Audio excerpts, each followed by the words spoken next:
Year 2025 परीक्षा तर संपली, पण त्यानंतर तुमच्या मनात कट ऑफ, निवड प्रक्रिया आणि पुढच्या टप्प्यांबद्दल खूप प्रश्न होते. तुमच्या अनेक कमेंट्स येत होत्या.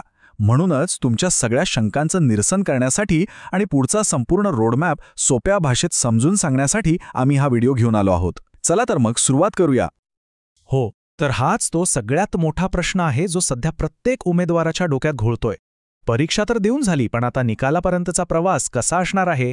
कोणकोणते महत्त्वाचे टप्पे पार करावे लागतील? चला, या सगळ्या प्रश्नांची उत्तरे आपण एक एक करून समजून घेऊया.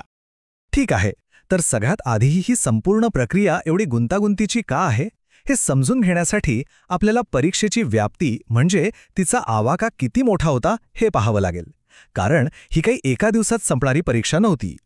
फक्त हे आकडे बघा, 18 सप्टेंबर ते 29 सप्टेंबर म्हणजे जवळपास 12 दिवस ही परीक्षा चालली आणि एकूण किती तर तब्बल 23 वेगवेगळ्या शिफ्ट्समध्ये. आता तुम्हीच विचार करा, एवढ्या मोठ्या स्तरावर परीक्षा घेतल्यामुळे पुढची प्रक्रिया थोडी किचकट होणारच, बरोबर? आणि गंमत म्हणजे काही पदांसाठी तर अनेक शिफ्ट्स होत्या. उदाहरणच घ्यायचं झालं तर फार्मासिस्ट पदासाठी तब्बल 15 शिफ्ट्समध्ये परीक्षा झाली. विचार करा. त्याचबरोबर समाजसेवा अधीक्षक, प्रयोगशाळा तंत्रज्ञ यांसारख्या पदांसाठी सुद्धा एकापेक्षा जास्त शिफ्ट्स होत्या. आणि मग इथेच तो खरा आणि महत्त्वाचा प्रश्न समोर येतो. जर प्रत्येक शिफ्टचा पेपर वेगळा होता, कुणाचा पेपर सोपा होता तर कुणाचा खूपच कठीण, मग अशा परिस्थितीत सगळ्यांची तुलना एकाच मापदंडावर कशी करणार? सगळ्यांना समान न्याय कसा मिळणार? तर यावर एक खास उपाय आहे. आणि तो उपाय म्हणजेच नॉर्मलायझेशन. हा शब्द तुम्ही नक्कीच ऐकला असेल, पण अनेकांना याचा नेमका अर्थ कळत नाही. घाबरू नका, आपण हे नॉर्मलायझेशनचं विज्ञान एकदम सोप्या भाषेत समजून घेणार आहोत. सोप्या शब्दांत सांगायचं झालं तर नॉर्मलायझेशन म्हणजे एक अशी गणितीय पद्धत आहे जी वेगवेगळ्या शिफ्टमधल्या पेपरच्या काठिण्य पातळीनुसार तुमच्या गुणांना ॲडजस्ट करते. म्हणजे ज्या उमेदवाराची शिफ्ट खूप कठीण होती त्यांचे गुण थोडे वाढू शकतात आणि ज्यांची शिफ्ट अगदीच सोपी होती त्यांचे गुण थोडे कमी होऊ शकतात, जेणेकरून कोणावरही अन्याय होणार नाही. आता हे सगळं ऐकायला थोडं किचकट वाटतंय, नाही का? पण काळजी करू नका. आपण एका अगदी सोप्या उदाहरणाने समजून घेऊ की हे सूत्र पडद्यामागे नेमकं काम कसं करतं. चला, या तक्त्याकडे बघा. समजा 3 वेगवेगळ्या शिफ्ट्स आहेत. शिफ्ट 1 मध्ये टॉपरला 150 गुण मिळालेत, शिफ्ट 2 मध्ये टॉपरला चक्क 160 मिळालेत, म्हणजे हा पेपर तुलनेने सोपा असावा. आणि शिफ्ट 3 मध्ये टॉपरला फक्त 140 गुण आहेत, म्हणजे हा पेपर कदाचित सगळ्यात कठीण होता. आता सिस्टीम काय करते तर सर्व टॉपर्सच्या गुणांची सरासरी काढते, जी इथे 145 आहे, आणि या सरासरीच्या आधारावर प्रत्येकाचे गुण ॲडजस्ट केले जातात. त्यामुळे शिफ्ट 1च्या उमेदवाराचे 120 गुण वाढून 125 झाले, तर शिफ्ट 2च्या उमेदवाराचे 130 गुण कमी होऊन 115 झाले. पाहिलंत, अशा प्रकारे सर्वांना एकाच पातळीवर आणलं जातं. चला, नॉर्मलायझेशन तर कळालं. आता वळूया त्या भागाकडे ज्याची तुम्ही आतुरतेने वाट पाहत आहात, म्हणजे निकाल आणि जॉईनिंग कधी होणार. या महत्त्वाच्या तारखा नीट लक्षात ठेवा. ही आहे तुमची पुढची संभाव्य टाईमलाईन. यातली पहिली रिस्पॉन्स शीट 17 ऑक्टोबरला आलेली आहे. आता आपलं लक्ष 15 नोव्हेंबरला येणाऱ्या दुसऱ्या रिस्पॉन्स शीटवर हवं. त्यानंतर लगेचच पुढच्या काही दिवसात म्हणजे 25 नोव्हेंबरपर्यंत डॉक्युमेंट व्हेरिफिकेशनसाठीची यादी लागेल. आणि जर सगळं काही वेळेवर झालं तर मार्च 2026 पर्यंत अंतिम नियुक्ती मिळण्याची दाट शक्यता आहे.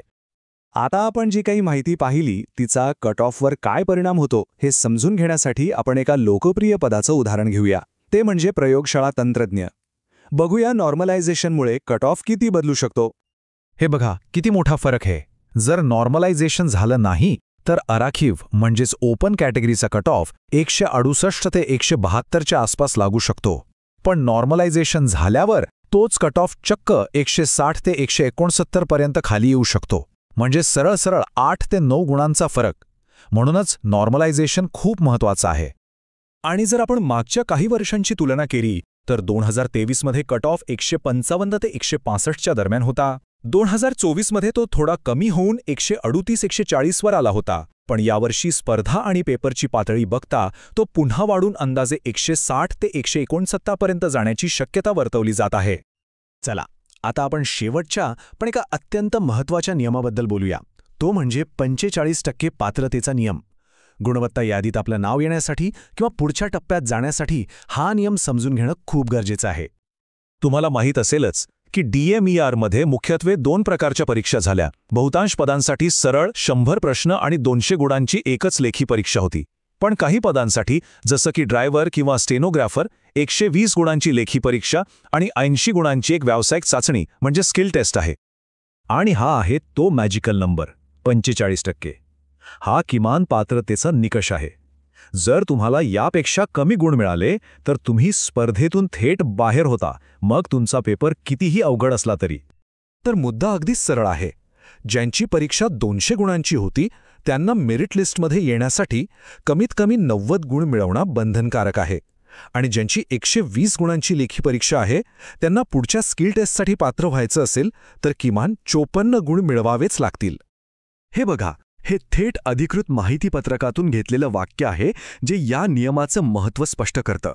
त्यामुळे तुमच्या गुणांचं गणित मांडताना हा 45%चा नियम विसरू नका.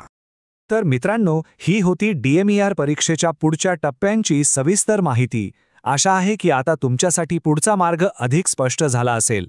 एक गोष्ट लक्षात ठेवा, या प्रवासात प्रत्येक टप्पा महत्त्वाचा आहे. त्यामुळे सकारात्मक रहा, आत्मविश्वास ठेवा आणि फक्त अधिकृत माहितीवरच लक्ष ठेवा. तुमच्या पुढच्या वाटचालीस खूप खूप शुभेच्छा. आणि हो, अशाच महत्त्वाच्या अपडेट्ससाठी DMER महाराष्ट्र अकॅडमीला सबस्क्राईब करायला विसरू नका.